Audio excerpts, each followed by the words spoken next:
Blog ಹೇಳಿದೆ ಪ್ರಗತಿ ಯಾಕೆ ಇಷ್ಟು ಬೇಗ ಸ್ಕೂಲ್ಗೆ ಹೋಗ್ತಾರೆ ಅಂತ ಹೇಳ್ಬಿಟ್ಟು. ಪ್ರಗತಿಗೆ ಇನ್ನೊಂದು ಪಿಂಪಲ್ ಆಗಿತ್ತಲ್ವಾ, ಅದಿಷ್ಟು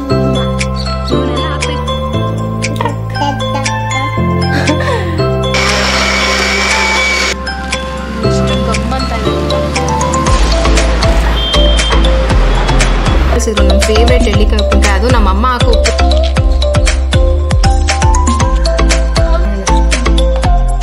hi friends, welcome to Pavithra's beauty vlog. ಇವತ್ತಿನ ವ್ಲಾಗ್ನ ಶುರು ಮಾಡ್ತಾ ಇದ್ದೀನಿ. ಸೊ ನಾನೇನಾದರೂ ಬೆಳಗ್ಗೆಯಿಂದ ವ್ಲಾಗ್ನ ಸ್ಟಾರ್ಟ್ ಮಾಡಬೇಕು ಅಂತ ಅಂದರೆ ಒಂದು 5 ಗಂಟೆ ಮೇಲೇ ವ್ಲಾಗ್ ಸ್ಟಾರ್ಟ್ ಮಾಡಬೇಕಾಗತ್ತೆ. ಸೊ ಅಂತ ಅಂದರೆ 5 ಗಂಟೆಗಾದರೂ ವ್ಲಾಗ್ನ ಶುರು ಮಾಡ್ಬೋದು, ಅಷ್ಟು ಬೇಗ ಶುರು ಆಗುತ್ತೆ ನಮ್ಮ ದಿನ. ಇದು ಏನಂತಾರೆ ಗೊತ್ತಾ, ಈ ಜಡೆಗೆ ನಿಮಗೆ ನೆನಪಿರ್ಬೋದು, ನಾನು 2 ಸೈಡ್ ಹಾಕಿದ್ದೀನಿ, ಅಷ್ಟು ನೀಟಾಗಿ ಬರಲಿಲ್ಲ. ನೀಲ್ ಜಡೆ ಅಂತ ಹೇಳ್ತಾ ಇದ್ವಿ ನಾವು, ಗೊತ್ತಿಲ್ಲ ನೀವೇನಂತ ಕರಿತೀರಾ ಅಂತ ಹೇಳ್ಬಿಟ್ಟು. ಆಮೇಲೆ ಅದಕ್ಕೆ ನೋಡೋಣ ಅಂತ ಪ್ರಗತಿಗೆ ಹಾಕ್ತಿ ಹೆಂಗೆ ಕಾಣಿಸ್ತಾ ಇದೆ. ಇನ್ನೊಂದು ಇಲ್ಲಿಂದ ಹಿಂಗೆ ಹಾಕೊಂಡು ಹೋಗ್ತಾರೆ, ಅದು ಸಾಗರ್ ಜಡೆ ಅಂತ ಕರಿತಾ ಇದ್ವಿ, ಇದನ್ನ ನೀಲ್ ಜಡೆ ಅಂತ ಕರಿತಾ ಇದ್ವಿ. ಸುಮ್ಮನೆ ಪ್ರಗತಿಗೆ ಹಾಕೋಣ ಅಂತ ಹಂಗೆ ಹಾಕ್ತೆ. ಟೈಮ್ ಇದ್ದಾಗ ಹಾಕ್ಬೋದು, ಟೈಮ್ ಇಲ್ಲ ಅಂತಂದರೆ 2 ಜಡೆ ಹಾಕೋದೇ ಕಷ್ಟ, ಇದೆಲ್ಲ ಡಿಸೈನ್ ಮಾಡೋದು ಇನ್ನೂ ಕಷ್ಟ ಆಗುತ್ತೆ. ಸೊ ಇವತ್ತಿನ ವ್ಲಾಗ್ನ ಕೂಡ ಶುರು ಮಾಡಿದ್ದೀನಿ ಇಷ್ಟು ಬೇಗ. ಪ್ರೀತಮ್ ಇವತ್ತು ಎದ್ದಿಲ್ಲ. ಸೊ ಇವತ್ತು ಬ್ರೇಕ್ಫಾಸ್ಟ್ಗೆ ಉಪ್ಪಿಟ್ಟು ಮತ್ತು ಕೇಸರಿ ಬಾತ್ ಮಾಡಿಕೊಟ್ಟಿದ್ದೆ. ಪ್ರಗತಿ ಫೇವ್ರೇಟು ಸ್ವೀಟ್ ಅಂದರೆ ಫೇವ್ರೇಟ್ ಅಷ್ಟೇ, ಇನ್ನೇನಿಲ್ಲ. ಅದಕ್ಕೋಸ್ಕರ ಹೋಗಲಿ ಅಂತ ಅವಾಗವಾಗ ಒಂದೊಂದ್ಸರಿ ನಮ್ಮ ಮನೇಲಿ ಸ್ವೀಟ್ ಮಾಡೋದೇ ಪ್ರಗತಿಗೋಸ್ಕರ. ನಾವು ಯಾರೂ ಸ್ವೀಟ್ ಇಷ್ಟಪಡಲ್ಲ. ತುಂಬ ಪ್ರಶ್ನೆ ಕೇಳಿದ್ರಿ ಸ್ಕೂಲ್ ರಿಲೇಟೆಡ್, ಯಾವ ಸ್ಕೂಲು, ಏನು ಫಾರಿನ್ ಸ್ಕೂಲಾ, ಇಷ್ಟು ಬೇಗ ಕಳಿಸ್ತೀರಲ್ಲ, ಅಥವಾ ನೀವು ಅಂದ್ಕೊಂಡಿದ್ದೀರಾ ತುಂಬ ದೂರ ಇದ್ದೀರಾ ಅದಕ್ಕೆ ಬೇಗ ಕಳಿಸ್ಬಿಡ್ತೀರಾ, ಸ್ಕೂಲ್ ಟೈಮಿಂಗ್ಸ್ ಎಲ್ಲದೂ ರೆಗ್ಯುಲರ್ ಆಗಿ 8:15 ಇರುತ್ತೆ, ಅಷ್ಟು ಬೇಗ ಕಳಿಸೋ ಅವಶ್ಯಕತೆ ಏನಿದೆ ಅಂತ ಹೇಳ್ಬಿಟ್ಟು ಕೇಳ್ತಾ ಇದ್ರಿ. ಸೊ ಅದಕ್ಕೆ ಇವತ್ತು ವ್ಲಾಗಲ್ಲಿ ಉತ್ತರ ಕೊಡ್ತೀನಿ, ಯಾವ ಸ್ಕೂಲು ಯಾಕೆ ಇಷ್ಟು ಬೇಗ ಹೋಗ್ತಾರೆ ಅಂತ ಹೇಳ್ಬಿಟ್ಟು. ಇದು ಫಸ್ಟ್ ಟೈಮ್ ಅಂತನೋ ಅಥವಾ ಈ ವರ್ಷದಿಂದ ಅಂತನೋ ಅಲ್ಲ, ಪ್ರಗತಿ ಆಲ್ಮೋಸ್ಟ್ ನರ್ಸರಿಯಿಂದನೂ ಇದೇ ಟೈಮಿಂಗ್ಸ್ಗೆ ಹೋಗ್ತಾ ಇರೋದು. ಅಲ್ಲಿಂದ ಸ್ವಲ್ಪ ತಡನೇ ಆಗೋಯ್ತು. ಈ ಥರ ನಾನೇನಾದ್ರು ವ್ಲಾಗ್ ಸ್ಟಾರ್ಟ್ ಮಾಡಿದ್ರೆ ರೆಕಾರ್ಡಿಂಗ್ ಟೈಮ್ ಅದು ಇದು ಅಂತ ಲೇಟ್ ಆಗಿಬಿಡುತ್ತೆ ಅಂತಲೇ ನಾನು ಅರ್ಲಿ ಮಾರ್ನಿಂಗ್ ಜಾಸ್ತಿ ವ್ಲಾಗ್ಸ್ನ ಮಾಡೋದಕ್ಕೆ ಹೋಗೋದಿಲ್ಲ. ನನಗೆ ಸಿಗೋದೇ ಒಂದು ಅರ್ಧ-ಮುಕ್ಕಾಲು ಗಂಟೆ, ಆ ಟೈಮಲ್ಲಿ ಪ್ರಗತಿನ ಕಳಿಸ್ಬಿಡ್ಬೇಕು. ಸೊ ಹಾಗಾಗಿ ಸ್ಕೂಲ್ಗೆ ಹೊರಟರು.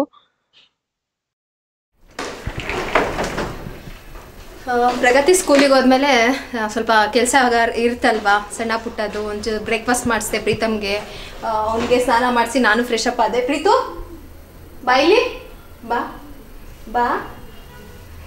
ನನಗೆ ಸ್ನಾನ ಮಾಡಿದ ತಕ್ಷಣವೇ ಉಗುರು ಕಟ್ ಮಾಡೋದಕ್ಕೆ ಚೆನ್ನಾಗಿರುತ್ತೆ. ಇವಾಗ ಉಗುರು ಕಟ್ ಮಾಡಬೇಕು. ಬಂದೇ ಬಿಟ್ಟಿಯಾ ಚೋಳ್ ಬಂಗಾಡ, ಎಲ್ಲ ಅರ್ಥ ಆಗುತ್ತೆ. ಪಾಪ ಅನ್ನೋ ಮಗನೇ, ನೆನ್ನೆ ಎಷ್ಟು ಸರಿ ಪಾಪ ಪಾಪ, ಎಷ್ಟು ಸ್ವೀಟ್ ವಾಯ್ಸ್ ಅಂತ ಪಾಪ ಅಂತ, ಅದಾದ್ಮೇಲೆ ಏನು ಮಾಡಿದ್ರು ಬೆಳಗ್ಗೆಯಿಂದ ಪಾಪ ಅಂತ ಕರಿತಾ ಇಲ್ಲ ಪ್ರೀತಮ್. ಪಾಪ ಅನ್ನೋ ಮಗನೇ ಪಾಪ. ನನಗೆ ಇಲ್ಲೊಂದು ಪಿಂಪಲ್ ಆಗಿತ್ತಲ್ವಾ, ಅದಿಷ್ಟು ಆಯಿತು. ಇಲ್ಲಿ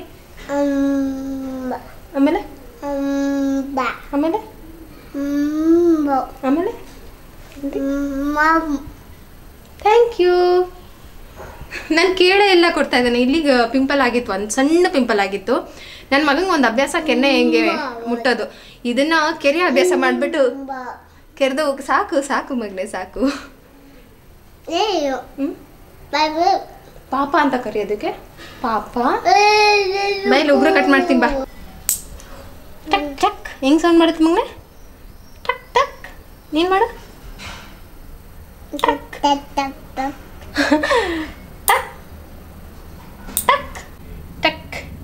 ಟಕ್ ಟಕ್. ಈ ಕೈ ಇಲ್ಲಿ ಕಟ್ ಮಾಡಿ, ಇಲ್ಲಿ ಕಟ್ ಮಾಡಿ. ಪ್ರೀತಮ್ ನನ್ನ ಉಗ್ರು ಕಟ್ ಮಾಡಿದ, ನಾನು ಉಗ್ರು ಕಟ್ ಮಾಡಿದ್ದೆ. ಈ ಕೈ ಮಿಲ್ಕ್ ಶೇಕ್ ಮಾಡಿಕೊಡೋಣ ಅಂತ ಅಂದ್ಕೊಂಡಿದ್ದೀನಿ. ಪ್ರೀತಮ್ಗೆ ಒಂದು ಸ್ವಲ್ಪ ಮಿಲ್ಕ್ ಶೇಕ್ ಮಾಡಿಕೊಡ್ತೀನಿ. ಸೊ ಇದಕ್ಕೆ ನಾನು ಮಿಲ್ಕ್ ಶೇಕು ಅಥವಾ ಜ್ಯೂಸು ಹೆವಿ ಏನಾದರೂ ಗ್ರೈಂಡ್ ಮಾಡಬೇಕು ಅಂತ ಅಂದರೆ ನಾನು ಇವಾಗ ಬಳಸ್ತಾ ಇರೋದು ಅಗಾರ್ ಅವರ ಬ್ಲೆಂಡರನ್ನು. ಸೊ ಇದಕ್ಕೆ ಈ ರೀತಿಯಾಗಿ 2 ಬ್ಲೇಡನ್ನು ಕೊಟ್ಟಿರ್ತಾರೆ, ಹಾಗೆ 3 ಜಾರನ್ನು ಕೊಟ್ಟಿರ್ತಾರೆ. ಅಂದರೆ ನಿಮಗೆ ಏನು ಕ್ವಾಂಟಿಟಿ ಮೇಲೆ ಅದು ಡಿಫ್ರೆಂಟ್ ಆಗುತ್ತೆ. ನಿಮ್ಗೇನಾದರೂ ಡ್ರೈ ಐಟಮ್ಗಳನ್ನ ಬ್ಲೆಂಡ್ ಮಾಡಬೇಕು ಅಂತಂದರೆ ಈ 2 ಬ್ಲೇಡ್ ಇರೋದ್ರಿಂದ ಬ್ಲೆಂಡ್ ಮಾಡ್ಕೊಬೋದು. ಅಥವಾ ಈ ವೆಟ್ ಏನಾದರೂ ಇದ್ದರೆ ಈ ಥರ 4 ಬ್ಲೇಡ್ ಇದೆಯಲ್ಲ, ಇದರಲ್ಲಿ ಬ್ಲೆಂಡ್ ಮಾಡ್ಕೊಳ್ಳೋದು. ಡ್ರೈ ವೆಟ್ಗೆ ಎಷ್ಟೇ ಹೆವಿ ಇದ್ದಿದ್ರೂ ಬ್ಲೆಂಡ್ ಮಾಡ್ಬೋದು ಆರಾಮಾಗಿ. ಸೊ ನನಗಂತೂ ತುಂಬ ಇಷ್ಟ ಆಯಿತು. ತುಂಬ ಕನ್ವೀನಿಯೆಂಟ್ ಆಗಿದೆ, ಈಸಿಯಾಗಿ ಯೂಸ್ ಮಾಡ್ಕೊಬೋದು. ತುಂಬ ಚಿಕ್ಕದಾಗಿರೋದಕ್ಕೆ ನಾವು ಕಿಚನಲ್ಲಿ ಈ ಥರ ಒಂದು ಸ್ಟ್ಯಾಂಡ್ ಮೇಲೆ ಇಟ್ಕೊಂಡ್ಬಿಟ್ಟು ಆರಾಮಾಗಿ ಯೂಸ್ ಮಾಡ್ಕೋಬೋದು. ಸೊ ಇದು ಅಗಾರ್ ಅವರ ಬ್ಲೆಂಡರ್. ಈ ಒಂದು ಬ್ಲೆಂಡರಲ್ಲಿ ನಾವು ಎಫರ್ಟ್ಲೆಸ್ ಆಗಿ ಬ್ಲೆಂಡ್ ಮಾಡ್ಕೋಬೋದು, ಚಾಪ್ ಮಾಡ್ಬೋದು, ಗ್ರೈಂಡ್ ಮಾಡ್ಬೋದು, ಪ್ಯೂರಿ ಮಾಡ್ಬೋದು, smoothies, juice, milkshake, cold coffee, ಮಸಾಲ ರುಬ್ಬೋದಕ್ಕೆ ಅಥವಾ ಚಟ್ನಿ ಮಾಡೋದಕ್ಕೆ, ಪೌಡರ್ನ ರುಬ್ಬೋದಕ್ಕೆ ಕೂಡ ಉಪಯೋಗಿಸ್ಕೊ. ಸೊ ಈ ಪ್ರಾಡಕ್ಟ್ ಏನಿದೆಯಲ್ಲ, ನನಗೆ ಬಾಟ್ಲಲ್ಲಿ ಇನ್ನೊಂದು ಇಷ್ಟ ಆಗಿದೆ ಏನಪ್ಪ ಅಂತಂದರೆ, ಇದನ್ನು 2 in 1 ಥರ ಕೂಡ ಯೂಸ್ ಮಾಡ್ಬೋದು. ಇವಾಗ ಸ್ಮೂದಿ ಅಥವಾ ಜ್ಯೂಸ್ ಏನಾದರೂ ಮಾಡಿದ್ರೆ ಸಿಪ್ಪರ್ ಕ್ಯಾಪನ್ನು ಕೊಟ್ಟಿರ್ತಾರೆ. ಸೊ ಈ ಒಂದು ಸಿಪ್ಪರ್ ಕ್ಯಾಪಿಂದ ನಾವು ಇದು ಎಲ್ಲಾದರೂ ಟ್ರಾವೆಲ್ ಮಾಡೋಂಗಿದ್ರೆ ತೊಗೊಂಡೋಗ್ಬೋದು, ಕುಡಿಯೋದಕ್ಕಾಗತ್ತೆ. ಅಕಸ್ಮಾತ್ ಏನಾದರೂ ಚಟ್ನಿ ಮಾಡಿದಾಗ ಈ ಥರ ಕ್ಯಾಪ್ ಕೊಟ್ಟಿರ್ತಾರೆ. ನೀವೇನಾದರೂ ಚಟ್ನಿ ಮಸಾಲ ರುಬ್ಬಿದಾಗ ಈ ಕ್ಯಾಪ್ ಹಾಕಿ ಕ್ಲೋಸ್ ಮಾಡಿ ಇಟ್ಕೋಬೋದು. ಹಾಗೆ ಇದೇನಿದೆ ಅಲ್ಲ ಕೆಳಗಡೆ ಬ್ಲೇಡು, ಈ ಬ್ಲೇಡು ಎಲ್ಲ ಬಾಟ್ಲಿಗೂ ಕೂಡ ಫಿಟ್ ಆಗುತ್ತೆ. ಈ ಬಾಟ್ಲ್ ಎಲ್ಲದಕ್ಕೂ 2 ಬ್ಲೇಡ್ನ ನೀವು ಸೈಜ್ ಪ್ರಕಾರ ಯಾವುದಕ್ಕಾದರೂ ಫಿಕ್ಸ್ ಮಾಡ್ಕೋಬೋದು. ಸೊ ಈ ಥರ ಅಡ್ಜಸ್ಟಬಲ್ ಆಗಿದೆ, ಒಂದಕ್ಕೆ ಹಾಕಬೇಕು ಹೀಗೆ ಮಾಡಬೇಕಂತ ಇಲ್ಲ. ಅದಕ್ಕೋಸ್ಕರ ನನಗೆ ಇದು ಇಷ್ಟ ಆಯಿತು. ಈಗ ನಾನು ಸ್ಮೂದಿ ಮಾಡ್ತೀನಿ ಇದರಲ್ಲಿ. ಈ ಒಂದು ಬ್ಲೆಂಡರಲ್ಲಿ ನಮಗೆ 400 ವ್ಯಾಟ್ ಇರುತ್ತೆ, ಜೊತೆಗೆ 100% ಕಾಪರ್ ಮೋಟರ್ ಇರುತ್ತೆ. ನಾನು ನಿಮ್ಗೆ ಅವಾಗಲೇ ಹೇಳ್ದಾಗೆ ಸ್ಮೂದಿ ಮಾಡೋಕ್ಕಿರ್ಬೋದು, ಮಿಲ್ಕ್ ಶೇಕು, ನಟ್ ಅಥವಾ ಇಡ್ಲಿ ದೋಸೆ ಬ್ಯಾಟರ್, ಚಟ್ನಿ, ಸಾಸ್, ಈ ಥರ ಎಲ್ಲ ರೀತಿಯಾದಂತಹ ಗ್ರೈಂಡಿಂಗಲ್ಲಿ ಬಳಸ್ಕೊಬಹುದು. ಜೊತೆಗೆ ಮಸಾಲಗಳನ್ನ ಪೌಡರ್ ಮಾಡ್ಕೊಳ್ಳೋದಕ್ಕೆ ಕೂಡ ಉಪಯೋಗಿಸ್ಕೊಬೋದು. ನಿಮಗೆ ಹೇಳ್ದಾಗೆ ಇದರೊಳಗೆ 2 ಲೀಫ್ ಕ್ರಾಸ್ ಬ್ಲೇಡ್ ಇರುತ್ತೆ, 4 ಲೀಫ್ ಸೆರೇಟೆಡ್ ಸ್ಟೇನ್ಲೆಸ್ ಸ್ಟೀಲ್ ಬ್ಲೇಡ್ ಇರುತ್ತೆ. ಹಾಗೆ ಇದು ಇನ್ನೊಂದು ಬೆಸ್ಟ್ ಅಂದರೆ BPA ಫ್ರೀ ಆಗಿರುತ್ತೆ. ಇಲ್ಲಿ ನಾನು 700 ml ಜಾರಲ್ಲಿ ಸ್ಮೂದಿಯನ್ನು ಮಾಡ್ತಾ ಇದ್ದೀನಿ. ಅದಕ್ಕೆ ಸ್ವಲ್ಪ ಬಾಳೆಹಣ್ಣು, ಆಪಲ್ಲು, ಸಕ್ಕರೆ, ಹಾಗೆ 1/3 ಅಷ್ಟೇ ನಾವು ಜಾರ್ಗೆ ಹಾಲನ್ನು ಹಾಕೋಬೇಕಾಗತ್ತೆ. ಇದನ್ನು ಚೆನ್ನಾಗಿ ಗ್ರೈಂಡ್ ಮಾಡಿದ್ರೆ ಒಳ್ಳೆಯ ಸ್ಮೂದಿ ರೆಡಿ ಆಗುತ್ತೆ. ಇದ್ರ ಜೊತೆಗೆ 500 ml 300 ml ಕೂಡ ಕೊಟ್ಟಿರ್ತಾರೆ ಜಾರ್ ಸೈಜು.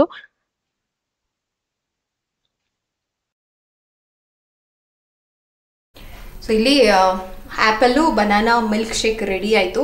ಸ್ವಲ್ಪ ಗೋಡಂಬಿ ಹಾಕಿರೋದಕ್ಕೆ ಫುಲ್ಲು ಗಟ್ಟಿಯಾಗಿ ಚೆನ್ನಾಗಿ ಬಂದಿದೆ. ಆಯಿತು. ಸೊ ಈ ಥರ ಸಿಪ್ಪರ್ ಬಾಟಲ್ ಇದ್ದರೆ ಹಿಂಗೆ ಹಾಕಿ ಕುಡಿಯೋಕೆ ಕೊಡ್ಬೋದು. ಚೆನ್ನಾಗಿದೆಯಾ? ಹೆಂಗಿದೆ?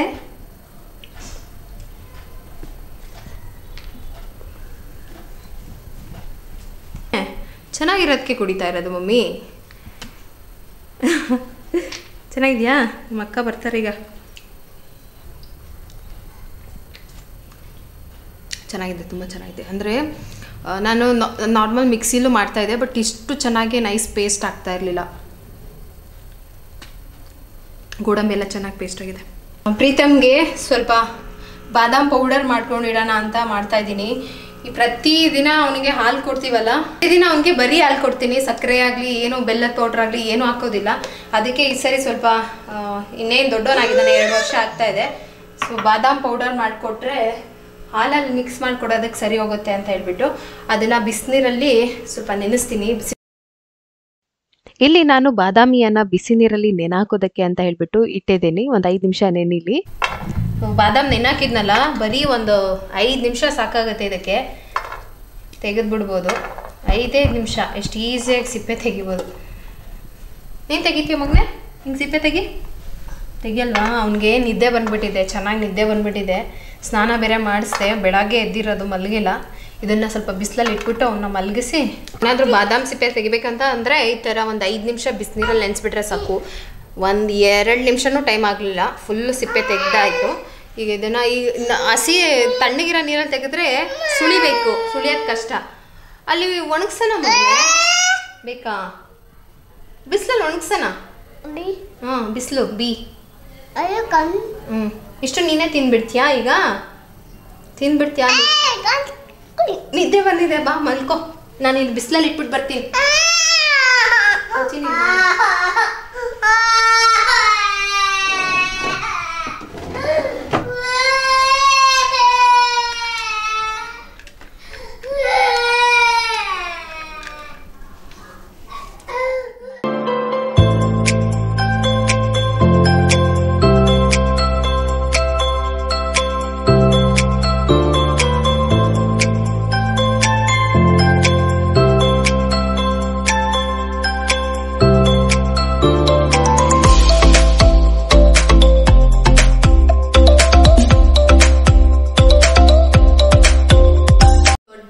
ಅಂತಂದರೆ ಪ್ರೀತಮ್ನ ಮಲಗಿಸೋದು. ಅವನಿಗೆ ನಿದ್ದೆ ಬಂದರೂ ಮಲಗೋಲ್ಲ. ಅವ್ನ ಟೈಮ್ ಕರೆಕ್ಟಾಗೆ ನಾವೇ ಮಲಗಿಸ್ಬೇಕು. ಅವ್ನಿಗೆ ಎಷ್ಟೇ ನಿದ್ದೆ ಬಂದಿದ್ರು ಇಡೀ ದಿನ ಬೇಕಾದರೂ ಎದ್ದಿರ್ತಾನೆ. ಟೈಮ್ ನೋಡಿ ಕರ್ಕೊಂಡೋಗಿ ಮಲಗಿಸಿದ್ರೆ ಮಲಗ್ತಾನೆ. ಇವಾಗ ಅಡುಗೆ ಮಾಡಬೇಕು ಯೋಚನೆ ಮಾಡ್ತಾಯಿದ್ದೀನಿ. ಸಬ್ಬಕ್ಕಿ ಸೊಪ್ಪೇನೋ ತಂದಿದ್ದೀನಿ ಅಂತ ಇದ್ರು. ಸೊ ಅದಕ್ಕೆ ದಾಲ್ ಮಾಡಿಬಿಟ್ಟು ಸಬ್ಬಕ್ಕಿ ಸೊಪ್ಪಿನ ಪಲ್ಯ ಮಾಡಿ ಒಂದು ಸ್ವಲ್ಪ, ಇಲ್ಲಾಂತಂದರೆ ತಿಳಿ ಬೇಳೆ ಸಾರು ಥರ ಮಾಡಲ. ಓಕೆ, ಬೇಳೆ ಸಾರು ಸಬ್ಬಕ್ಕಿ ಸೊಪ್ಪಿನ ಪಲ್ಯ, ಇಲ್ಲಾಂದರೆ ಬಸ್ಸಾರು ಮಾಡಿಬಿಡ್ಲ ಸಬ್ಬಕ್ಕಿ ಸೊಪ್ಪಾಕಿ. ಉಪ್ಪಿನ ಹೆಸರು ಮಾಡಲ. ಸಬ್ಬಕ್ಕಿ ಸೊಪ್ಪು ಹಾಕ್ಬಿಟ್ಟು ಉಪ್ಪಿನ ಹೆಸರು ಮಾಡಿ ಮುದ್ದೆ ಏನಾದರೂ ಮಾಡೋಣ ಅಂತ. ತುಂಬ ದಿನ ಆಯಿತು ಮುದ್ದೆ ಮಾಡಿ. ನಿನ್ನೆ ರಾಗಿ ಸೆಟ್ ತಂದಿದ್ದೆ ಅಮ್ಮ ಮನೆಯಿಂದ. ಸೊ ಅದಕ್ಕೆ ಮುದ್ದೆ ಮಾಡಿಕೊಡ್ತೀನಿ. ಅಷ್ಟರೊಳಗೆ ಬಾದಾಮಿ ಎಲ್ಲ ಒಣಗುತ್ತೆ, ನನ್ನ ಕೂದಲೆಲ್ಲ ಡ್ರೈ ಆಯಿತು.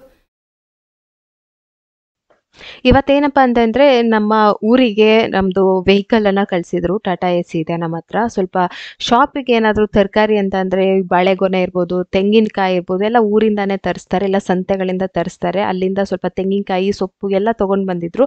ಫ್ರೆಶ್ ಆಗಿತ್ತು. ಹಳ್ಳಿ ಸೈಡಿಂದ ಸಿಗೋ ಸೊಪ್ಪು ಅಂತಂದರೆ ಎಷ್ಟು ಚೆನ್ನಾಗಿರುತ್ತೆ.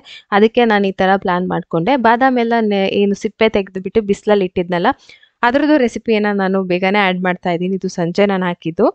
ಈಗ ನಾನು ಅದೇ ಒಂದು ಗ್ರೈಂಡರಲ್ಲಿ ಏನು ಮಾಡ್ತಾ ಇದ್ದೀನಿ, ಬ್ಲೆಂಡರಲ್ಲಿ ಸ್ವಲ್ಪ ಬ್ರೌನ್ ಶುಗರು, ಒಂದು 3 ಏಲಕ್ಕಿಯನ್ನು ಹಾಕ್ಕೊಂಡು ಚೆನ್ನಾಗಿ ಬ್ಲೆಂಡ್ ಮಾಡ್ಕೊತಾ ಇದ್ದೀನಿ. ಇದಕ್ಕೆ ನಾನು 2 ಬ್ಲೇಡಿಂದ ಯೂಸ್ ಮಾಡ್ತಾ ಇದ್ದೀನಿ. ಹೆವಿಯಾಗಿ ಸ್ವಲ್ಪ ಡ್ರೈ ಐಟಮ್ ಏನಾದರೂ ಬ್ಲೆಂಡ್ ಮಾಡಬೇಕಂದ್ರೆ 2 ಬ್ಲೇಡಿಂದ ತುಂಬ ಚೆನ್ನಾಗಾಗತ್ತೆ. ಇಲ್ಲಿ ಶುಗರು ನೈಸ್ ಪೌಡರ್ ಆಗಿ ಬ್ಲೆಂಡ್ ಆಗಿದೆ. ಅದಾದಮೇಲೆ ಬಾದಾಮನ್ನು ಏನು ನಾನು ಬಿಸಿಲಲ್ಲಿ ಒಣಗ್ಸೋಕ್ಕಿಟ್ಟಿದ್ನಲ್ಲ, ಅದನ್ನು ಇದ್ರ ಜೊತೆಗೆ ಹಾಕೋತಾ ಇದ್ದೀನಿ. ಆದರೆ ಬಾದಾಮನ್ನ ಸ್ವಲ್ಪ ತವಾ ಮೇಲೆ ಚೆನ್ನಾಗಿ ಫ್ರೈ ಮಾಡಿದ್ದೀನಿ. ಆವಾಗ ಅದೊಂದು ಸ್ವಲ್ಪ ಏನಂತ ಅಂದರೆ ಮೆತ್ತಗೆ ಬರೋದಿಲ್ಲ, ಪೌಡರ್ ಥರ ಆಗುತ್ತೆ. ಈಗ ಗ್ರೈಂಡ್ ಮಾಡಬೇಕಾದ್ರೆ 30 ಸೆಕೆಂಡ್ಗೊಮ್ಮೆ ಗ್ಯಾಪನ್ನು ಕೊಟ್ಟು ನೀವು ಗ್ರೈಂಡ್ ಮಾಡಬೇಕು. ಕಂಟಿನ್ಯೂಸ್ ಆಗಿ ಗ್ರೈಂಡ್ ಮಾಡೋದಕ್ಕೆ ಹೋಗಬಾರ್ದು. ಅದ್ರ ಜೊತೆಗೆ ನಾನು ಕಲ್ಲರ್ಗೆ ಅಂತ ಹೇಳ್ಬಿಟ್ಟು ಸ್ವಲ್ಪ ಅರಿಶಿನ ಹಾಕ್ತಾ ಇದ್ದೀನಿ. ಪ್ರೀತಮ್ಗೆ ಅಂತ ಮಾಡಿರೋದ್ರಿಂದ ನಾನು ಯಾವುದೇ ಡ್ರೈ ಫ್ರೂಟ್ಸ್ನ ಚಾಪ್ ಮಾಡಿ ಹಾಕ್ತಾ ಇಲ್ಲ. ಬೇಕಂತಂದ್ರೆ ನೀವು ಚಾಪ್ ಮಾಡಿ ಹಾಕಿ ಅದ್ರ ಮೇಲೆ ಸ್ವಲ್ಪ ಕೇಸರಿಯನ್ನು ಕೂಡ ಆ್ಯಡ್ ಮಾಡ್ಕೋಬಹುದು. ಹಾಗೆ ಎಲ್ಲ ಅಗಾರಾ ಪ್ರಾಡಕ್ಟ್ಗಳು ನಿಮಗೆ ಅಮೆಝಾನಲ್ಲಿ ಸಿಗುತ್ತೆ, ಅವರ ವೆಬ್ಸೈಟಲ್ಲಿ ಕೂಡ ಸಿಗುತ್ತೆ. ಈ ಪ್ರಾಡಕ್ಟ್ ಲಿಂಕನ್ನು ನಾನು ಡಿಸ್ಕ್ರಿಪ್ಷನಲ್ಲಿ ಆಗಿರ್ತೀನಿ. ಈ ಥರ ಪ್ರಾಡಕ್ಟ್ ಬೇಕಂತ ಯಾರಾದರೂ ಸರ್ಚ್ ಮಾಡ್ತಾ ಇದ್ರೆ ನಿಮಗೆ ಈ ರಿವ್ಯೂ ಇಷ್ಟ ಆಗಿದೆ ಅಂತ ಅನ್ಕೋತೀನಿ. ಬಾದಾಮ್ ಹಾಲ್ ರೆಡಿ ಆಯಿತು. ತುಂಬ ಟೇಸ್ಟಿಯಾಗಿ ಕೂಡ ಆಗಿತ್ತು. ನಾನು ಬಿಸಿ ಬಿಸಿ ಅಡುಗೆ ಮಾಡೋಷ್ಟರಲ್ಲಿ ಪ್ರಗತಿನ ಹೋಗಿ ಸ್ಕೂಲಿಂದ ಪಿಕಪ್ ಮಾಡಿಕೊಂಡ್ರು. BMTC ಬಸ್ಸಲ್ಲಿ ಹೋಗ್ತಾರೆ ಅಂತ ಕನ್ಫ್ಯೂಸ್ ಆಗಬೇಡಿ. ಇದು ಬಸ್ಸನ್ನು ಗೌರ್ಮೆಂಟ್ ಅಂತಂದರೆ ಆರ್ಮಿ ಸ್ಕೂಲು ಏನಂತ ಹೇಳ್ತಾರೆ, ರೆಂಟಿಗೆ ಅಂತ ತೊಗೊಂಡಿರ್ತಾರೆ. ಬರೀ ಸ್ಕೂಲ್ ಪರ್ಪಸ್ ಆಗೇ ಟ್ರಾವೆಲ್ ಮಾಡ್ತಾ ಇರುತ್ತೆ. ಇದರಲ್ಲಿ ಯಾವುದೇ ಸಿವಿಲಿಯನ್ಸ್ ಎಲ್ಲ ಹೋಗೋ ಆಗಿಲ್ಲ. ಆರ್ಮಿ ಸ್ಕೂಲ್ ಡೀಟೇಲ್ಸನ್ನು ನಾನು ಇನ್ನೊಂದು ವಿಡಿಯೋದಲ್ಲೇ ಹಾಕ್ತೀನಿ. ನಮ್ಮ ಮನೆಯವರು ಇವತ್ತು ಸ್ಪೆಷಲ್ ಮಾಡ್ತಾ ಇದ್ದಾರೆ. ಮುದ್ದೆ ಸ್ಪೆಷಲ್ಲ? ಹೌದು, ತುಂಬ ರೇರ್ ಆಗಿ ಮಾಡಿದ್ರೆ ಸ್ಪೆಷಲ್ ತಾನೇ ಆಗುತ್ತೆ.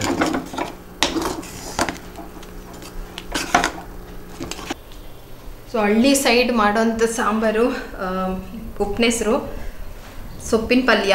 ಅಮ್ಮ ಲಾಸ್ಟ್ ಟೈಮ್ ಹೋದಾಗ ಎಳ್ಳಿಕಾಯಿ ತೋರಿಸಿದ್ನಲ್ಲ, ಎಳ್ಳಿಕಾಯಿ ಉಪ್ಪಿನಕಾಯಿ ಹಾಕಿ ಪಾಪ ಕೊಟ್ಟು ಕಳಿಸಿದ್ರು. ನನ್ನ ಫೇವ್ರೇಟ್ ಎಳ್ಳಿಕಾಯಿ ಉಪ್ಪಿನಕಾಯಿ ಅದು. ನಮ್ಮ ಅಮ್ಮ ಹಾಕೋ ಉಪ್ಪಿನಕಾಯಿ ಮಾತ್ರ ಉಪ್ಪು ಖಾರ ಸಿಕ್ಕಾಬಿಡೆ ಇಲ್ಲಿ ಹೊಡಿತಾ ಇದೆ. ಹಂಗಿರುತ್ತೆ ಉಪ್ಪಿನಕಾಯಿ ಮಾತ್ರ. ಸುಮ್ಮನೆ ಒಂದ್ಸರಿ ಇದಂದ್ರೆ ಮುದ್ದೆ ತುಂಬ ದಿನ ಆಗಿತ್ತು, ಮುದ್ದೆ ಮಾಡಿದ್ದಿಲ್ಲ ಮನೇಲಿ. ಯಾಕೆ ಅಂತಂದರೆ ಆ ಸೀಟ್ ಖಾಲಿ ಆಗಿಬಿಟ್ಟಿತ್ತು. ಸೊ ಅದಕ್ಕೆ ನಾನುಗೆ ಕ್ಲೀನ್ ಮಾಡಿಸಿ ಅದೆಲ್ಲ ಹಾಕ್ಸೋಕ್ಕೆ ಬರಲ್ಲ.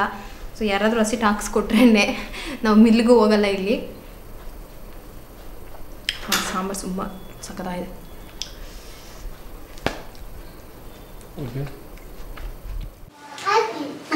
Happy happy. ಏನಪ್ಪ ಇದು? ಶೂ ಹೇಳು. ಶೂ ಏನಿದು? ಶೂ ಹೇಳು ಮಗನೇ. ಶೂ.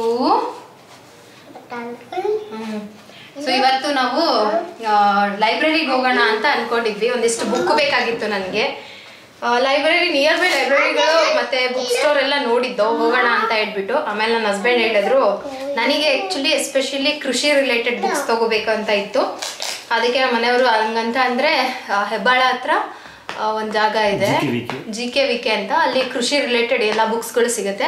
ಸ್ವಲ್ಪ ನೋಡೋ ಅಂಥದ್ದು ಇದೆ, ಹೋಗ್ಬಿಟ್ಟು ಬರೋಣ ಅಲ್ಲಿಗೇನೆ. ಇಲ್ಲಿ ಲೈಬ್ರರಿಗೆ ಇನ್ನೊಂದ್ಸರಿ ಹೋದ್ರಾಯ್ತು ಅಂತ ಅಂದರು. ಆಮೇಲೆ ಇನ್ನೊಂದೇನು ಗೊತ್ತಾ, ಪ್ರಗತಿಗೆ ಕನ್ನಡ ಬರಲ್ಲ.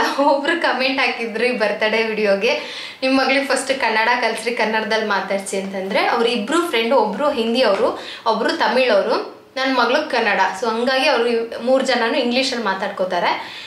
ನನ್ನ ಮಗಳಿಗೆ ಕನ್ನಡ ಓದೋಕ್ಕೂ ಬರಲ್ಲ, ಬರೆಯೋಕ್ಕೂ ಬರಲ್ಲ. ಕಲಿಸ್ಬೇಕು, ಅದೇನು ಕಲಿಸಲ್ಲ ಅಂತ ಇಲ್ಲ, ಖಂಡಿತ ಕಲಿಸ್ತೀವಿ. ಬಟ್ ಈಗಿರೋ ಒಂದು ಇದೇ ಅವ್ರಿಗೆ ಜಾಸ್ತಿ ಇದೆ, ಏನಂತಂದರೆ ಸಬ್ಜೆಕ್ಟು ನಾವು ಕರ್ನಾಟಕದಲ್ಲಿ ಕನ್ನಡ ಇಲ್ಲದೆ ಸರ್ವೈವ್ ಮಾಡೋಕ್ಕೆ ಸಾಧ್ಯನೇ ಇಲ್ಲ, ಕಲಿಸ್ತೀವಿ. ಬಟ್ ಅದಕ್ಕೂ ಒಂದು ನಾವೇನು ಬೇಕು ಅಂತನೋ ಅಥವಾ ನಮ್ಗೆ ಇಷ್ಟ ಇಲ್ಲ ಅಂತನೋ ನಾವು ಆ ಸ್ಕೂಲಿಗೆ ಅಥವಾ ಕನ್ನಡ ಕಲಿಬಾರ್ದು ಅಂತನೋ ಅಲ್ಲ. ಆ ಸ್ಕೂಲ್ ಬಂದೆ army school, army public school. ನನ್ನ ಹಸ್ಬೆಂಡ್ ಆರ್ಮಿಲಿ ಇದ್ರಲ್ವ, ಸೊ ಅದೇ ಸ್ಕೂಲಿಗೆ ನಾವು ಅಡ್ಮಿಷನ್ ಮಾಡಿಸ್ಬೇಕಾಯಿತು. ಇಲ್ಲಿರಲಿಲ್ಲ, ಸರ್ವಿಸಲ್ಲಿ ಇದ್ದಾಗಲೇ ನಾವು ನರ್ಸರಿಗೆ ಹಾಕ್ಬಿಟ್ಟಿದ್ವಿ, ಅಲ್ಲಿಂದನೂ ಕನ್ನಡ ಬರಲಿಲ್ಲ. ಏನು ರೀಸನ್ ಅಂತ ಅಂದರೆ, ಇವಾಗ ನಾವಿಲ್ಲಿರ್ತೀವಿ, ನಮ್ಮ ಜೊತೆ ಸರ್ವಿಸ್ ಮಾಡೋರು ಆರ್ಮಿಯಲ್ಲಿ ತಮಿಳಿಯನ್ಸ್ ಇದ್ದಾರೆ, ಮಲಯಾಳಿ ಇದ್ದಾರೆ, ತೆಲುಗು ಅವ್ರು ಇದ್ದಾರೆ. ಕುತ್ಕೊಬಾರ್ದು ಮಗನೆ. ಸೊ ಎಲ್ಲ ಲ್ಯಾಂಗ್ವೇಜ್ ಅವ್ರು ಇರ್ತಾರಲ್ವಾ. ನಾವು ಮದರ್ ಟಂಗ್ ಅಂತ ಬಂದ್ಬಿಟ್ಟು ಕರ್ನಾಟಕದಲ್ಲಿ ಕನ್ನಡ ಕಲ್ತ್ಬಿಟ್ಟು ಇನ್ನೊಂದು ಕಡೆ ಹೋಗಿ ಹಿಂದಿ ಕಲ್ತು ಇನ್ನೊಂದು ಕಡೆ ತಮಿಳ್ ಕಲ್ತ್ಬಿಟ್ರೆ ಆ ಮಕ್ಕಳಿಗೆ ಇದಾಗ್ಬಿಡತ್ತೆ ಅಂತ ಹೇಳ್ಬಿಟ್ಟು ಎಲ್ಲೂ ಮದರ್ ಟಂಗ್ ಇರೋದಿಲ್ಲ. ಸೊ ಅದು ಒಂದು ರೀಸನಿಂದ ಪ್ರಗತಿಗೆ ಕನ್ನಡ ಸಬ್ಜೆಕ್ಟ್ ಮಿಸ್ ಆಯಿತು. ನನ್ನ ಹಸ್ಬೆಂಡ್ಗೆ ನಾನು ಆರ್ಮಿಲಿ ಸರ್ವಿಸ್ ಮಾಡಿದ್ದಕ್ಕೆ ನನ್ನ ಮಕ್ಕಳು ಆರ್ಮಿ ಪಬ್ಲಿಕ್ ಸ್ಕೂಲಲ್ಲಿ ಅಥವಾ ಆ ಥರ ಸ್ಕೂಲಲ್ಲೇ ಓದಬೇಕು ಅಂತ ಅವ್ರಿಗೊಂದು ಆಸೆ ಅಂತ ಹೇಳಿ ನಾವು ಅಲ್ಲಿಗೆ ಸೇರಿಸಿದ್ವಿ. ಇಂಗ್ಲೀಷ್ ಜಾಸ್ತಿ, ಹಿಂದಿ ಒಂದು ಸಬ್ಜೆಕ್ಟ್ ಇರುತ್ತೆ. ಸೊ ಹಾಗಾಗಿ ಕನ್ನಡ ಬರಲ್ಲ. ಲಾಸ್ಟ್ ಟೈಮು ನಮ್ಮ ಅಕ್ಕನ ಮಗನ ಜೊತೆ ಈ ಕಲಿತಾ ಇರೋದು ನನ್ನ ಮಗಳು. ಪಾಪ ಹೋಗಿ ಅವಳಿಗೆ ಇಂಟ್ರೆಸ್ಟ್ ಜಾಸ್ತಿ ಪ್ರಗತಿಗೆ, ಕನ್ನಡ ಓದಬೇಕು, ಕನ್ನಡ ಕಲಿಬೇಕು ಅಂತ. ಸೊ ಬನ್ನಿ, ತಡ ಆಗುತ್ತೆ. ಇವಾಗ ಹೋಗಿ ನನಗೊಂದಿಷ್ಟು ಬುಕ್ಸ್ನ ಹುಡುಕ್ತಾ ಇದ್ದೀನಿ. ಸೇಮ್ ಅಂದರೆ ಕೃಷಿ ರಿಲೇಟೆಡಲ್ಲೇ ಕೆಲವೊಂದಿಷ್ಟು ಬುಕ್ಸ್ನೆಲ್ಲ ನೋಡಿದ್ದೀನಿ. ನಾನು ಅಂದ್ಕೊಂಡಂಗೆ ಸಿಕ್ಕಿದ್ರೆ ಓಕೆ, ಇಲ್ಲ ಅಂತಂದರೆ ಯಾವ್ದು ಸಿಗುತ್ತೋ ಅಲ್ಲಿ ಇಷ್ಟ ಆದ ಬುಕ್ಸ್ನ ತೊಗೊಂಡು ಬರ್ತೀನಿ.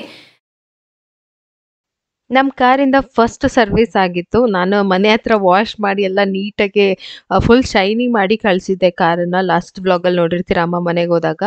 ಆಮೇಲೆ ನನ್ನ ಹಸ್ಬೆಂಡು ಅದು ಏನು ಫಸ್ಟ್ ಸರ್ವಿಸ್ ಅಂತ ಹೇಳಿದ್ರಲ್ಲ, ಅಲ್ಲಿ ಕೂಡ ಅವರು ಕ್ಲೀನ್ ಮಾಡಿ ಕೊಟ್ರಂತೆ. ಅಲ್ಲಿ ಬರಬೇಕಾದ್ರೇ ಕಾರ್ಗೆ ಕವರ್ ತೊಗೊಂಡು ಬಂದಿದ್ರು. ನಮ್ಮ ಕಾರ್ಗೆ ಕವರ್ ಇರಲಿಲ್ಲ. ಪಾರ್ಕಿಂಗಲ್ಲಿ ಸ್ವಲ್ಪ ಡಸ್ಟ್ ಆಗುತ್ತೆ. ಏನಂತಂದರೆ ಕೆಲವೊಂದು ಸರಿ ಅವರು ಕಸ ಗುಡಿಸ್ಬಿಡ್ತಾರೆ, ಅವಾಗೆಲ್ಲ ಫುಲ್ಲು ಡಸ್ಟ್ ಬಂದು ಕಾರ್ ಮೇಲೆ ಕುತ್ಕೊಂಡ್ಬಿಡುತ್ತೆ. ಆ ಥರ ಆಗುತ್ತೆ ಅಂತ ಹೇಳ್ಬಿಟ್ಟು ನಾವು ಕವರ್ ತರಿಸ್ಕೊಂಡ್ವಿ. ಪದೇ ಪದೇ ವಾಶ್ ಮಾಡೋಕ್ಕೂ ಆಗೋದಿಲ್ಲ ಪಾರ್ಕಿಂಗಲ್ಲಿ ಇರೋದ್ರಿಂದ. ಅಲ್ಲಿಂದ ನಾವು ಹೊರಟಿದ್ದು ಹೆಬ್ಬಾಳ ಹತ್ರ ಕೃಷಿ ವಿಶ್ವವಿದ್ಯಾಲಯ ಅಂತಲೇ ಹೇಳ್ಬೋದು. ಸಿಕ್ಕಾಪಟ್ಟೆ ಒಂದು ದೊಡ್ಡ ಜಾಗಕ್ಕೆ ಹೋದ್ವಿ. ಬಟ್ ಏನಾಯಿತು ಅಂತ ಅಂದರೆ, ನಾವು ಗೂಗಲಲ್ಲಿ ಸರ್ಚ್ ಮಾಡಿದ್ವಿ. ನನ್ನ ಹಸ್ಬೆಂಡ್ಗೆ ಗೊತ್ತಿತ್ತು, ಬಟ್ ಟೈಮಿಂಗ್ಸ್ ಗೊತ್ತಿರಲಿಲ್ಲ. ಅವ್ರು ಹೋಗಿದ್ದಾರೆ, ಗಿಡಗಳನ್ನ ತೊಗೊಂಡಿದ್ದಾರೆ, ಗಿಡಗಳನ್ನೆಲ್ಲ ಊರಲ್ಲಿ ಹಾಕ್ಸಿದ್ದಾರೆ. ಆದರೆ ಅವ್ರಿಗೆ ಟೈಮಿಂಗ್ಸ್ ಗೊತ್ತಿರಲಿಲ್ಲ. ಅವ್ರು ಹೇಳಿದ್ರು, ಇಲ್ಲ 4 ಗಂಟೆಗೆಲ್ಲ ಮುಗ್ದೋಗ್ಬಿಡುತ್ತೆ, 4 ಗಂಟೆ ಮೇಲೆ ಏನೂ ಸಿಗೋದಿಲ್ಲ ಇಲ್ಲಿ, ಸುಮ್ಮನೆ ನೀವು ಬಂದರೂ ವೇಸ್ಟ್ ಅಂತ. ಸರಿ, ನಾವು ಒಳಗಡೆ ಹೋಗಿ ನೋಡ್ಕೊಂಡು ಹೋಗ್ತೀವಿ ಅಂತ ಹೇಳ್ಬಿಟ್ಟು ಹೋದ್ವಿ. ಅಲ್ಲಿ ಏನು ಗಿಡಗಳು ತೊಗೊಳ್ಳೋ ಜಾಗನೂ ಕೂಡ ಕ್ಲೋಸ್ ಮಾಡಿದ್ರು. ಜೊತೆಗೆ ಬುಕ್ಸ್ ಆದರೂ ಅಟ್ಲೀಸ್ಟ್ ತೊಗೊಳ್ಳೋಣ ಅಂತ ಹೇಳ್ಬಿಟ್ಟು ನಾವು ಆಫೀಸಿಗೆ ಹೋದ್ವಿ. ಅಲ್ಲಿ ನೋಡಿದ್ರೆ ಬುಕ್ಸ್ ಕೂಡ ಇಲ್ಲ, ಕೌಂಟರೇ ಕ್ಲೋಸ್ ಆಗಿದೆ, ಎಲ್ಲ ಹೋಗ್ಬಿಟ್ಟಿದ್ದಾರೆ. ನೀವು ನಿಯರಲ್ಲೇ ಇರೋದಾ ಅಥವಾ ಹೊರಗಡೆಯಿಂದ ಬಂದಿರೋದಾ ಅಂತ ಕೇಳಿದ್ರು. ಇಲ್ಲ, ನಿಯರಿಂದಾನೆ ಅಂತ ಅಂದಿದ್ದಕ್ಕೆ, ಸರಿ ನೆಕ್ಸ್ಟು ನಾಳೆ ನಿಮಗೆ 9 ಗಂಟೆಗೆ ಬನ್ನಿ ಅಂತ ಅಂದರು. ಸರಿ ಆಯಿತು, ನೆಕ್ಸ್ಟ್ ಡೇ ಹೋದಾಗಲೇ ತೊಗೊಳ್ಳೋಣ ಅಂತ ಅಂದ್ಕೊಂಡೆ. ಸಖತ್ ಬುಕ್ಸ್ ಇತ್ತು. ನನಗಂತೂ ಒಂದು 4-5 ಬುಕ್ಸು ತುಂಬ ಇಷ್ಟ ಆಗೋಯ್ತು. ನನಗೆ ತೊಗೊಂಡ್ಬಿಡಬೇಕು ಅನ್ನೋಷ್ಟು. ನಾವು ರಿಕ್ವೆಸ್ಟ್ ಮಾಡೋಕ್ಕೆ ಹೋಗಲಿಲ್ಲ. ಅವರೆಲ್ಲ ಪಾಪ ಕೆಲಸ ಮುಗಿಸು ಹೊರಟುಬಿಟ್ಟಿದ್ರು. ಇನ್ನು ನಾವು ಕೇಳೋದು ಚೆನ್ನಾಗಿರಲ್ಲ ಅಂತ ಹೇಳ್ಬಿಟ್ಟು ಓಕೆ ನೆಕ್ಸ್ಟ್ ಟೈಮ್ ಬರೋಣ ಅಂತ ಅಂದ್ಕೊಂಡ್ವಿ. ಇಡೀ ಜಾಗ ನಿಮಗೆ ಒಂದು ಮಿನಿ ಕಾಡು ಥರ ಇದೆ. ಸಖತ್ತಾಗಿದೆ. ಈವ್ನಿಂಗ್ ಟೈಮಲ್ಲಿ ಏನಾದರೂ ಹೋದರೆ ಮಾತ್ರ ಸಖತ್ತಾಗಿ ಆರಾಮಾಗಿ ನೋಡಿಕೊಂಡು ಒಂದು ರೀತಿಯಾದಂತಹ ಬೆಳೆ ಎಲ್ಲ, ಈ ತೊಗರಿ ಬೆಳೆ ಇರ್ಬೋದು, ಹುಣಸೆ ಹಣ್ಣು, ಮತ್ತು ನಿಮಗೆ ಗೊತ್ತಿರ್ಬೋದು ಎಳ್ಳೆಣ್ಣೆ ಅಂತ ನಾವು ಹೇಳ್ತೀವಿ, ಅಳ್ಳು ಬೆಳೆದಿದ್ರು. ಈ ಥರ ಎಷ್ಟು ಥರ ಅಂದರೆ, ನನಗನ್ಸೋ ಪ್ರಕಾರ ಅಗ್ರಿಕಲ್ಚರ್ ಏನಿದೆ ಅಲ್ಲ, ಅಲ್ಲಿ ಮಕ್ಕಳು ಸ್ಟೂಡೆಂಟ್ಸ್ ಅದನ್ನು ಟ್ರಯಲ್ ಮಾಡೋದಕ್ಕೆ ಬೆಳೆದಿರ್ತಾರೆ. ಅಥವಾ ಅದು ಹೆಂಗೆ ಬೆಳಿಬೇಕು, ಅದಕ್ಕೆ ಬರೋವಂಥ ಕಾಯಿಲೆಗಳೇನು, ಅದನ್ನು ಹೇಗೆ ತಡಿಬೇಕು, ಸಾವಯವ ಕೃಷಿಯಿಂದನೂ ಅಷ್ಟೇ, ಕೆಮಿಕಲ್ ಹಾಕ್ದಲೇ ಬೆಳೆಯೋದಿರ್ಬೋದು. ಸಿಕ್ಕಾಪಟ್ಟೆ ನಾಲೆಡ್ಜ್ ಇದೆ ಅಲ್ಲಿ. ಒಂದು ರೌಂಡು ಸುಮ್ಮನೆ ನಾವು ಒಂದು ಕಾಲೇಜ್ ಸುತ್ತ ಹಿಂಗೆ ಓಡಾಡಿ ಬಂದಿದ್ದಕ್ಕೆ ನಮ್ಗೆ ಅಷ್ಟು ಅನಿಸ್ತು. ಹಿಂಗು ಗುಂಡಿ ಅಂದರೆ, ಮತ್ತು ಮೀನು ಸಾಕಾಣಿಕೆ ಮಾಡೋದಕ್ಕೆ ಹೊಂಡಗಳನ್ನ ಮಾಡಿಸ್ತಾರೆ, ಅದ್ರ ಬಗ್ಗೆ ಇತ್ತು. ಅದ್ರ ಜೊತೆಗೆ ಕಾಡು ಮಿಶ್ರಿತ ಬೆಳೆಗಳಂತ ನಿಮ್ಗೆ ಇವಾಗ ಗೊತ್ತಿರ್ಬೋದು. ಆಲ್ಮೋಸ್ಟ್ ಎಲ್ಲರೂ ಕಾಡು ಥರ ಜಾಗಗಳನ್ನ ಮಾಡಿಕೊಂಡು ಅಲ್ಲಿ ಎಲ್ಲ ರೀತಿಯಾದಂತಹ ಬೆಳೆಗಳನ್ನು ಬೆಳೀತಾರೆ. ಅದಾದಮೇಲೆ ಅಲ್ಲಂತೂ ನನಗೆ ಇಷ್ಟ ಆಗಿದ್ದು ಅಂದರೆ ಹೂವಿನ ಗಿಡಗಳು. ಪಾರ್ಕ್ ಥರ ಮಾಡ್ಕೊಂಡಿದ್ರಲ್ಲ, ಸುತ್ತಮುತ್ತ ಎಲ್ಲಿ ನೋಡಿದ್ರು ಹುಲ್ಲಿನ ಬೆಡ್ಡು ಮತ್ತು ಈ ಥರ ಕಲರ್ ಹೂವುಗಳು, ಅದೆಲ್ಲ ನೋಡಿ ನಂಗೆ ತುಂಬ ಇಷ್ಟ ಆಯಿತು. ನನಗೆ ಇದನ್ನು ನಾವು ಬಟ್ಲು ಹೂವು ಅಂತ ಕರಿತಿದ್ವಿ, ನೀವೇನಂತ ಕರಿತೀರಾ ಅಂತ ಗೊತ್ತಿಲ್ಲ ನನಗೆ. ಆ ಬಟ್ಲು ಹೂವನ ಬೀಜ ಹಾಕಿದ್ರೆ ಸಾಕು ಬರ್ತಾಯಿತ್ತು. ಇಲ್ಲಾಂದರೆ ಗಿಡಗಳ ಕೆಳಗಡೆ ಒಂದು ಸಣ್ಣ ಗಿಡ ಬರೋದು, ಅದನ್ನೆಲ್ಲ ತೊಗೊಂಡೋಗಿ ನಮ್ಮ ಕಡೆ ಹಾಕ್ತಾಯಿದ್ವಿ. ಕೆಲವೊಬ್ರು ಹೆಂಗೆ ಗೊತ್ತಾ, ಗಿಡನೂ ಕೊಡ್ತಾ ಇರಲಿಲ್ಲ ನಮಗೆ. ಕೊಟ್ಟರೆ ಅವ್ರ ಮನೇಲಿ ಕಲರ್ ಹೂವು ಬಿಟ್ಬಿಡತ್ತೆ ಅಂತ. ನಂಗೆ ತುಂಬ ಖುಷಿ ಆಯಿತು. ಹೂವು ನೋಡಿದ್ರೆ ನಾವು ಫುಲ್ ಖುಷಿ ಆಗ್ಬಿಡ್ತೀನಿ. ನಾವು ಇವಾಗ ಬಂದ್ವಿ. ಸ್ವಲ್ಪ ಅದಾ ಓಪನ್ ಮಾಡಬೇಕಾ? ಅದೀಗ ಓಪನ್ ಮಾಡೋಕ್ಕಾಗಲ್ಲ. ಸೊ ಇಲ್ಲಿ ಬಂದ್ಬಿಟ್ಟು ಬುಕ್ಸ್ ಬೇಕಂತ ಬಂದೆ, ಮತ್ತೆ ಒಂದಿಷ್ಟು ಗಿಡಗಳನ್ನ ನೋಡ್ಬೇಕಿತ್ತು ಅಂತಾನು ಬಂದ್ವಿ. ಆದ್ರೆ ಅವ್ರು ಹೇಳಿದ್ರು 4 ಗಂಟೆಗೆ ಕ್ಲೋಸ್ ಆಗ್ಬಿಡತ್ತೆ, ಇಲ್ಲಿ ಏನು ಇರಲ್ಲ ಅಂತ. ಬಟ್ ಸಿಕ್ಕಾಪಟ್ಟೆ ದೊಡ್ಡ ಜಾಗ ಇದೆ. ನಾನು ನಿಜವಾಗ್ಲೂ ನೋಡಿರ್ಲಿಲ್ಲ, ಅನ್ಕೊಂಡಿರ್ಲಿಲ್ಲ ಇಷ್ಟು ದೊಡ್ಡದಾಗಿರುತ್ತೆ ಇಲ್ಲಿ ಸ್ಪೇಸ್ ಅಂತ. ಮತ್ತೆ ಸಿಕ್ಕಾಪಟ್ಟೆ ಗಿಡಗಳು ಮರಗಳು ಎಷ್ಟು ಚೆನ್ನಾಗಿದೆ ಗೊತ್ತಾ, ಸುತ್ತ ಪಾರ್ಕ್ ಸಕ್ಕತ್ತಾಗಿದೆ. ಒಳ್ಳೊಳ್ಳೆ ಹೂವಿನ ಗಿಡಗಳಿದಾವೆ, ಎಂತೆಂಥ ಮರ ಇದಾವೆ. ಇದು ಕೃಷಿ ವಿಶ್ವವಿದ್ಯಾಲಯ. ನನ್ನ ಮಗಳನ್ನ ಹೇಳಿದ್ನಲ್ಲ ನಾನು ನಿಮಗೆ, ಅಗ್ರಿಕಲ್ಚರಲ್ಲಿ ಏನಾದರೂ ಮಾಡಿಸಿದ್ರೆ ಈ ಕಾಲೇಜ್ಗೆ ಹಾಕಬಹುದು ಅಂತ ಅನ್ನಿಸ್ತಾ ಇದೆ ಇಲ್ಲಿಗೆ ಬಂದಾಗ. ಸಖತ್ತಾಗಿದೆ ಮಾತ್ರ. ಆಮೇಲೆ ಸಪೋಟ ಸಿಕ್ತು, ಎಷ್ಟು ಕಾರಲ್ಲಿ ಘಮ ಘಮ ಘಮ ಅಂತ ಐತೆ, ಅಷ್ಟು ಸ್ಮೆಲ್ ಚೆನ್ನಾಗಿದೆ. ಇಲ್ಲಿಗೆ ಇದ್ದಿದೆ, ಏನೋ ಸ್ವಲ್ಪ ದಿನ ಬರೋದು ಹೋಗೋದು ಮಾಡ್ತಾ ಇರಬೇಕು. ಬಟ್ ಅವ್ರು ಹೇಳಿದ್ರು ಬೆಳಗ್ಗೆ 9ರಿಂದ 10 ಗಂಟೆಗೆ ಓಪನ್ ಆಗಿರುತ್ತೆ, ಅವಾಗ ಬಂದರೆ ಬುಕ್ಸ್ ಆಗಲಿ ಎಲ್ಲ ಸಿಗುತ್ತೆ. ಇವಾಗ ಸದ್ಯಕ್ಕಿಲ್ಲ ಅಂತ ಕ್ಲೋಸ್ ಮಾಡಿದ್ದಾರೆ. ಸೊ ಹಂಗೆ ಸುಮ್ಮನೆ ಮುಂದೆ ಹೋಗ್ಬಿಟ್ಟು ನೋಡ್ಕೊಂಡ್ ಬರೋಣ. ತುಂಬ ಜನ ಅಲ್ಲಿ ವಾಕಿಂಗ್ ಕೂಡ ಮಾಡ್ತಾ ಇದ್ರು. ಒಂದ್ ತರ ಅಂತ ಹೇಳೋಂಗಿಲ್ಲ, ಕೆಲವೊಂದ್ ಕಡೆ ಅಲ್ಲಲ್ಲೇ ಬೋರ್ಡ್ ಹಾಕಿದ್ರು. ಅಂತ ಅಂದ್ರೆ ಕೆಲವೊಂದ್ ಜಾತಿಯ ಮರಗಳ ಹೆಸರು ಮತ್ತೆ ಕೆಲವೊಂದ್ ಜಾತಿಯ ಪಕ್ಷಿಗಳ ಹೆಸರು ಆ ಥರ ಎಲ್ಲ ಹಾಕಿದ್ರು. ನನಗೆ ಇದು ತುಂಬ ಅಂದರೆ ತುಂಬಾನೇ ಇಷ್ಟ ಆಯಿತು. ಅಂತಂದರೆ ಕೃಷಿಗೋಸ್ಕರ ಅಟ್ಲೀಸ್ಟ್ ಇದನ್ನಾದರೂ ಇದು ಉಳಿಸ್ಕೊಂಡು ಹೋಗ್ತಾ ಇದ್ದಾರಲ್ಲ ಅನ್ನೋ ಥರ ಒಂದು ಖುಷಿ ಅನ್ನಿಸ್ತು. ನನ್ನ ಮಗಳಿಗೆ ಹೇಳ್ತಾ ಇದ್ದೆ, ನೋಡು ನೀವೇನಾದರೂ ಅಗ್ರಿಕಲ್ಚರ್ ರಿಲೇಟೆಡ್ ಏನಾದರೂ ಸ್ಟಡೀಸ್ ಮಾಡಬೇಕಂತಂದರೆ ಈ ಥರ ಕಾಲೇಜ್ ಇರುತ್ತೆ, ಇಲ್ಲಿ ಈ ಥರ ಹೇಳ್ಕೊಡ್ತಾರೆ ಅಂತ ಹೇಳ್ಬಿಟ್ಟು. ನನ್ನ ಮಗಳು ಅದಕ್ಕೊಂದು ಪ್ರಶ್ನೆ, ಮಮ್ಮಿ ಅಗ್ರಿಕಲ್ಚರ್ ಮಾಡಿ ನಾನು ಏನು ಮಾಡಬೇಕಂತ. ನಾನು ಮತ್ತೆ ನೀನು ಹೋಗಿ ಭೂಮಿ ವ್ಯವಸಾಯ ಮಾಡಬೇಕು ಅಂತ. ಅದಷ್ಟೇ ಅಲ್ಲದೆ ತುಂಬ ಪ್ರಯೋಜನಗಳಿದ್ದಾವೆ. ನೀವಲ್ಲಿ ಅಬ್ಸರ್ವ್ ಮಾಡಿದ್ರೆ ನವಿಲ್ ಕಾಣಿಸುತ್ತೆ. ನನ್ನ ಮಗಳು ನವಿಲ್ ಅಂತ ವಿಡಿಯೋ ಮಾಡಿದ್ದು ನನ್ನ ಮಗಳೇ. ಅದಾದಮೇಲೆ ಈ ಥರ ಕೆಲವೊಂದಿಷ್ಟು ಇಂಟ್ರೆಸ್ಟಿಂಗ್ ಬೋರ್ಡ್ಗಳಿದ್ದು. ಸಾಂಬ್ರಾಣಿ ಮರ ಫಸ್ಟ್ ಟೈಮ್ ನೋಡಿದ್ದು, ಅದ್ರ ಜೊತೆಗೆ ದುರ್ವಾಸನೆ ಮರ ಅಂತ, ಅದನ್ನು ನಾವು ಫಸ್ಟ್ ಟೈಮೇ ಕೇಳ್ತಾ ಇರೋದು ಕೂಡ. ಈ ಥರ ಇನ್ನೂ ಡಿಫ್ರೆಂಟ್ ಆಗಿರುವಂತಹ ಮರಗಳ ಹೆಸರುಗಳಿಂದ ನಾವು ಗಿಡ ನೋಡಿರ್ತೀವಿ, ಬಟ್ ಹೆಸರುಗಳು ಗೊತ್ತಿರಲ್ಲ. ಮಾವಿನ ಮರ ಹಾಕಿದ್ರು, ಸಖತ್ತಾಗಿತ್ತು. ಅಂದರೆ ಒಂದು ಡಿಸ್ಟೆನ್ಸ್ ಇರ್ಬೋದು, ಅದು ಬೆಳೆದಿರೋ ರೀತಿ ಇರ್ಬೋದು, ನಂಗೆ ತುಂಬ ಇಷ್ಟ ಆಯಿತು, ಸಖತ್ತಾಯಿತು. ಸೊ ಎಲ್ಲ ನೋಡಿಕೊಂಡು ಒಂದು ರೌಂಡ್ ಓಡಾಡ್ಕೊಂಡು ನಮಗೆ ಮೈಂಡ್ ಕೂಡ ಫ್ರೆಶ್ ಆಯಿತು. ಪ್ರಕೃತಿ ಜೊತೆಗೆ ಫುಲ್ ಮೈಂಡ್ ಒಂಥರ ಫ್ರೆಶ್ ಆಯಿತು. ಸೀದಾ ಮನೆ ಕಡೆ ಹೊರಟ್ವಿ. ಏನು ನಾವು ಬಂದಿದ್ದ ಕೆಲಸ ಆಗಲಿಲ್ಲ, ಬಟ್ ನಮಗೆ ಗಿಡಗಳನ್ನ ನೋಡ್ಬೇಕಂತ ಇತ್ತು.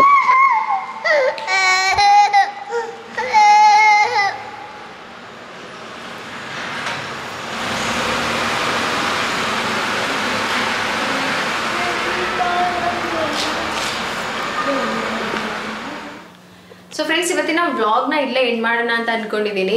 ಹಾಗೆ JKVK ಹೋಗಿ ನಂಗೆ ತುಂಬಾ ಖುಷಿ ಆಯಿತು. ಸಿಕ್ಕಾಪಟ್ಟೆ ಗಿಡಗಳನ್ನ ನೋಡಿದೆ. ಜಾಗ ತುಂಬಾ ದೊಡ್ಡದಾಗಿದೆ, ಕಾಲೇಜ್ ಇದೆ, ಹಾಸ್ಟೆಲ್ ಇದೆ, ತುಂಬ ಚೆನ್ನಾಗಿದೆ ಅಂತ ಅನ್ನಿಸ್ತು. ಹಾಗೆ ಅಲ್ಲಿಗೆ ನನ್ನ ಹಸ್ಬೆಂಡ್ ತಮ್ಮನ ಒಂದ್ಸಲಿ ಕರೆಸಿದ್ರು. ಏನಕ್ಕೆ ಅಂತ ಅಂದರೆ ಕುರಿ ಅಥವಾ ಮೇಕೆ ಸಾಕೋದಕ್ಕೆ ಅಲ್ಲಿ ಕ್ಲಾಸಸ್ ಎಲ್ಲ ಮಾಡ್ತಾರೆ. ಅಂದರೆ ಯಾವ ಥರ ಸಾಕಬೇಕು, ಹೇಗೆ ಅದನ್ನು ಸಾಕಾಣಿಕೆ ಮಾಡೋದು ಅಂತ ಹೇಳ್ಬಿಟ್ಟು ಅವಾಗ ಒಂದ್ಸರಿ ಏನೋ ಅವ್ರು ಕ್ಲಾಸ್ ಅಟೆಂಡ್ ಮಾಡಿದ್ರು ಅಂತ ಅನ್ಸುತ್ತೆ.